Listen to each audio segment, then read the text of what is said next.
स्वागत है आप सभी का सेंटेंस टू द हीरो के एपिसोड 7 में। तो चलिए बिना किसी देरी के इस एपिसोड को स्टार्ट करते हैं। लेकिन अगर तुमने इसके पिछले एपिसोड नहीं देख रखे तो क्या कर रहे हो यार, उसे देख लो फिर इस वीडियो में दोबारा वापस आ जाना। तो चलिए अब एपिसोड की ओर बढ़ते हैं। तो एपिसोड स्टार्ट होता है और हम ट्यूरिटा और जाइलो को देखते हैं, जहाँ पर ट्यूरिटा रो रही थी क्योंकि जैसे आप सभी को पता ही होगा कि जाइलो ने पिछले एपिसोड में डीमन लॉर्ड से फाइट की थी, जिस वजह से उसकी हालत काफी खराब हो चुकी थी और ट्यूरिटा को जाइलो की ऐसी हालत देखी नहीं जा रही थी। लेकिन तभी वहाँ पे कीविया आ जाती है जो जाइलो से कहती है, जाइलो तुम मुझे एक बात बताओ, जब तुमने उस डीमन लॉर्ड को हराया तो क्या हुआ था? पर जाइलो को इस बारे में बात नहीं करनी थी। कीविया फिर कहती है, अब तुम मेरी बात सुनो, तुम्हें और गॉडेस ट्यूरिटा को मेरी यूनिट के साथ ऑफिशियली अलॉट कर दिया गया है। सेना और टेम्पल अभी भी इस बहस में उलझे हुए हैं कि गॉडेस ट्यूरिटा अभी भी कुछ काम की है या नहीं, लेकिन तुमने और गॉडेस ने जो किले में किया उस वजह से जबरदस्त बदलाव आया।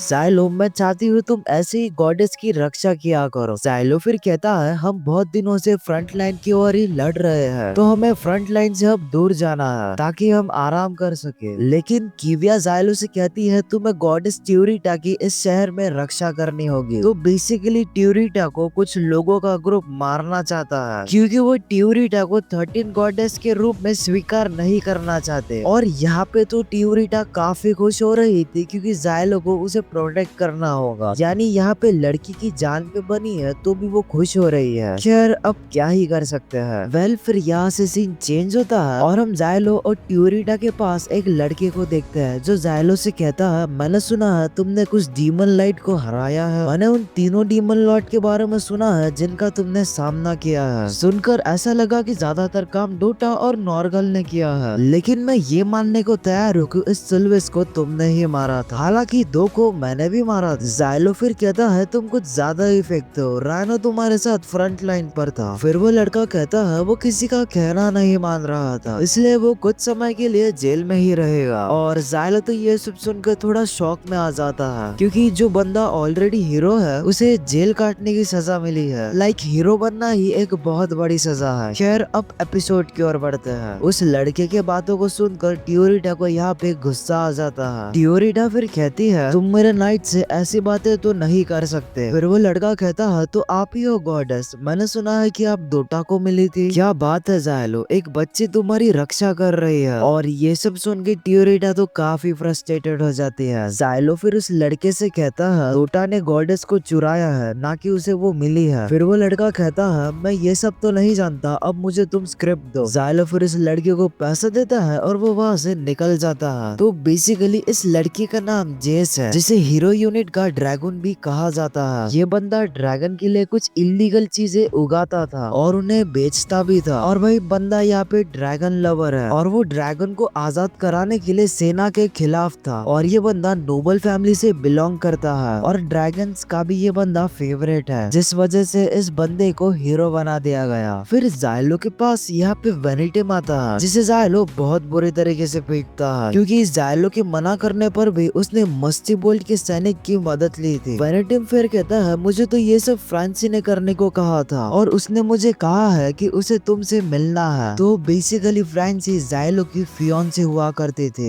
फिर यहाँ से सीन चेंज होता है और हम जाइलो और ट्यूरिटा को फ्रांसी के पास देखते हैं, जहाँ फ्रांसी जाइलो से कहती है, बहुत बुरे हाल में हो जाइलो, क्या हुआ, खड़े क्यों हो, आराम से बैठ जाओ, तुम पहले जैसे थे तुम अभी भी वैसे ही हो। फिर ये दोनों यहाँ पे अपनी फैमिलीज के बारे में बातें करने लग जाते हैं। फ्रांसी फिर कहती है, ये गॉडेस है ना? ट्यूरिटा फिर फ्रांसी से कहती है, तो तुम्हारा नाम फ्रांसी है ना, तो तुम मुझे बताओ मेरे नाइट के साथ तुम्हारा क्या नाता है? जाइलो फिर ट्यूरिटा को बताता है, मैंने तुम्हें पहले भी कह रखा है, ये मेरी फियांसे हुआ करती थी। फ्रांसी फिर कहती है, फियांसे ठीक है ना, गलत होगा, याद रखो हमारी कसम अभी भी टूटी नहीं है। मैं कुछ दिनों के लिए ऐसे शहर में रहने वाली हूँ, मुझे डीमन लाइट का पता लगाना है। करीब 1 महीने पहले नाइट गॉड चेस और मैं डीमन लाइट का पता लगाने के लिए सफर पे निकले थे, लेकिन कुछ दिन पहले उनकी सारी सेना इस शहर में गायब हो गई। डीमन लाइट नंबर 59 और ऐसा लगता है कि वो एक इंसान के रूप में है। अगर मैं गलत नहीं हूँ तो वो शहर में आ चुका है। तुम अपना ध्यान रखना, वो पहले ही हमारे इलाके को तबाह कर चुका है। और इनकी सारी बातें कीविया छुप कर सुन रही थी, लेकिन तभी तभी उसे फ्रेंची पकड़ लेती है और उसे पूछती है, क्या मैं जान सकता हूँ कि हमारी बातों को कौन सुन रहा है? कीविया फिर कहती है, मुझे मालूम है ये गलत है, लेकिन कैप्टन होने के नाते मुझे हर एक बात का पता होना चाहिए। खैर फिर यहाँ से सीन चेंज होता है और हम जायलो, टियोरिटा और कीविया को देखते हैं, जहाँ जायलो प्लान बना रहा था कि कैसे उन लोगों को बाहर निकाला जाए जो टियोरिटा को मारना चाहते हैं। जायलो फिर टियोरिटा से कहता है, तुम अपनी स्पेशल स्वॉर्ड के बारे में किसी को मत बताना, अगर ग्वेल को उसके बारे में पता चल गया तो हमारी मुसीबतें और भी बढ़ जाएगी। कीविया फिर जायलो से कहती है, टाउन में मैं भी तुम्हारे साथ चलूंगी। जायलो फिर कहता है, सवाल ये है कि बॉडीगार्ड के रूप में हम किसे चुने? बॉडीगार्ड के तौर पे तो वनेटिम का कोई फायदा नहीं होगा, और अगर डोटा की बात की जाए तो वो चोरी ही करेगा। माइजेस्टी हमारे प्लान को चिल्ला चिल्ला के सबको बता देगी और उन्हें खुद ही बॉडीगार्ड की जरूरत है, और तात्सुया लोगों के बीच नहीं आ सकता, सुनने के लिए बहुत सारे लोग नहीं है। फिर हम जायलो को जेस के पास देखते हैं, यानी यहाँ पे जायलो जेस की हेल्प लेने आया था, और यहाँ पर जेस का लिली नाम के ड्रैगन के साथ बहुत अच्छा बाउंड है, लाइक दोनों कपल जैसे ही है। वेल फिर यहाँ से सीन चेंज होता है और हम साहा, कीविया, टियोरिटा और जायलो को देखते हैं, जहाँ साहा फिर से अपनी बकवास बातें इन तीनों को सुनाने लग जाता है। जायलो फिर साहा को चुप रहने को कहता है। कीविया फिर कहती है, अगर ये इसी तरह बोलता रहेगा तो हमारा खुद को छुपाने का क्या फायदा? जायलो फिर कीविया के कपड़ों को देखकर उसकी तारीफ करता है, और यहाँ पे कीविया शर्मा जाती है। टियोरिटा फिर जायलो से कहती है, जायलो क्या हम यहाँ से कोई चीज खरीदे यादगार के तौर पर? एक ऐसी याद है कि एक महान गॉडेस और उसका नाइट शहर में साथ घूमे थे। जायलो फिर टियोरिटा की बात को मान लेता है और ये दोनों अलग अलग शॉप में जाकर कुछ अच्छी चीज ढूंढने लग जाते हैं। जायलो फिर एक शॉप में जाकर एक चाकू खरीद लेता है और टियोरिटा को वो नाइफ काफी पसंद आता है, लेकिन तभी टियोरिटा पे दो आदमी हमला करने आ जाते हैं, पर कीविया एक आदमी का हाथ काट देती है और साहा अपने स्टाइल में दूसरे आदमी को टपका देता है, और इस हमले की वजह से यहाँ पे काफी अफरा तफरी हो जाती है। लेकिन तभी वहाँ पे टियोरिटा पर हमला करने के लिए और लोग आ जाते हैं। फिर ये लोग यहाँ से भाग जाते हैं और एक गली में पहुंच जाते हैं, जहाँ पर जायलो इन लोगों से कहता है, अभी तक यहाँ पे होली नाइट्स क्यों नहीं आए? कीविया फिर कहती है, लगता है यहाँ पे कुछ गड़बड़ हुई है। साहा फिर कहता है, वो लोग 9 से के ही लग रहे थे। कीविया फिर कहती है, लगता है फिर वो डीमन लाइट का साथ दे रहे हैं। लेकिन तभी वहाँ पे एक लड़की आ जाती है जो उन लोगों पर अटैक कर देती है, लेकिन साहा यहाँ पे फाइट बैक करता है और उस लड़की को रोकने की कोशिश करता है, लेकिन तभी वो लड़की साहा का हाथ तोड़कर रख देती है। साहा फिर कहता है, आखिर ये लड़की है कौन? ये कोई मामूली लड़की तो नहीं लगती। जायलो फिर अपना एक चाकू एक खंबे की ओर फेंकता है और दूसरा चाकू उस लड़की की ओर फेंकता है, और पहले चाकू की वजह से वहाँ पर धमाका हुआ, लेकिन उसका कुछ फायदा नहीं हुआ, वो लड़की उससे बच जाती है। जायलो फिर उस लड़की पर अटैक कर देता है। कीविया भी फिर जायलो का साथ देती है, लेकिन तभी वो लड़की कीविया पर अटैक कर देती है, पर जायलो जैसे तैसे करके कीविया की जान बचा लेता है। पर जायलो ने जो नाइफ खंबे की ओर फेंकी थी वो उसने ब्लास्ट कर दी, जिस वजह से उस लड़की को ज्यादा नहीं थोड़ा सा डैमेज हुआ, और वहाँ पर उस लड़की के साथी भी आ जाते हैं, और तभी वहाँ पे एक आदमी उनमें से बाहर आता है और वो कहता है, बहुत हो गया सिजिपा, तुम एक सजा काट रहे हीरो से मुकाबला कर रही हो और तुम इस हीरो से नहीं जीत पाओगी। और सिजिपा इसी लड़की का नाम होता है। सिजिपा फिर कहती है, अब तक तुम कुछ भी नहीं सीखे, इन लोगों के सामने तुम्हें मेरा असली नाम नहीं लेना था। लेकिन तभी वहाँ पे उस आदमी का एक मेंबर आता है और वो कहता है, बॉस हमें अभी यहाँ से निकलना होगा, होली नाइट्स कभी भी आ सकते हैं। पर वो आदमी उसे मार डालता है और वो कहता है, तुम्हें बीच में बोलने को किसने कहा था? सिजिपा फिर कहती है, हमें अपने ही आदमियों को नहीं मारना है। सिजिपा फिर जायलो और कीविया पर अटैक कर देती है, लेकिन तभी कीविया अपनी स्वॉर्ड की वजह से शील्ड बना लेती है, जिस वजह से सिजिपा का अटैक ब्लॉक हो जाता है। फिर तभी वही आदमी जायलो पर अटैक कर देता है। जायलो फिर जैसे तैसे करके खुद को बचाता है और उसकी ओर एक नाइफ फेंक देता है, पर वो आदमी तभी जमीन में से एक टुकड़ा निकालता है और उस नाइफ के अटैक से बचने के लिए उस जमीन के टुकड़े को शील्ड की तरह यूज करता है। फिर वो आदमी जायलो से कहता है, तो तुम ही हो वही बदनाम हीरो जायलो। जायलो फिर कहता है, और तुम्हारा नाम भुजम है। टियोरिटा फिर जायलो के पास आके कहती है, जायलो क्या मैं तलवारों की बरसात करा दूं? जायलो फिर टियोरिटा को मना करते हुए कहता है, मैं अच्छी तरह से जानता हूँ एक गॉडेस को इंसानों पर हमला करने में कितनी तकलीफ होती है। टियोरिटा फिर कहती है, लेकिन यहाँ कुछ तो अजीब है, मुझे अच्छा महसूस नहीं हो रहा है। लेकिन तभी वहाँ पे जायलो की मदद करने के लिए जेस आ जाता है, जो एक बड़ा सा आग का गोला उन लोगों पे छोड़ देता है, मतलब उसकी ड्रैगन उन पर आग का गोला छोड़ देती है, जिस वजह से उस आदमी के मेंबर्स बहुत बुरी तरीके से तड़पते हुए मर जाते हैं। लेकिन तभी वो आदमी आगों के लपटों में से बाहर आता है और वो कहता है मैं दोबारा वापस आऊंगा, और ऐसा कहकर बुरम वहाँ से चला जाता है। और ये सब देखकर ये सारे लोग काफी हैरान हो जाते हैं। जाइलो फिर ट्यूरिटा से कहता है तुम उस आदमी के बारे में क्या कहना चाहते थे। ट्यूरिटा फिर कहती है पता नहीं, पर मुझे अजीब सा ही लग रहा था। उस आदमी पर हमला करने के लिए मुझे कोई हिचकिच नहीं हो रही थी। कुछ तो अजीब है। हो सकता है जिसे अभी हमने देखा वो डीमन लॉर्ड स्प्रीगन है। तो इसी के साथ ये वाला एपिसोड यही पे एंड हो जाता है। तो गाइस मुझे कमेंट सेक्शन में जरूर बताना आपको ये वाला एपिसोड कैसे लगा। मैं मिलता हूँ आप सभी को एक और नई वीडियो में, तब तक के लिए बाय बाय।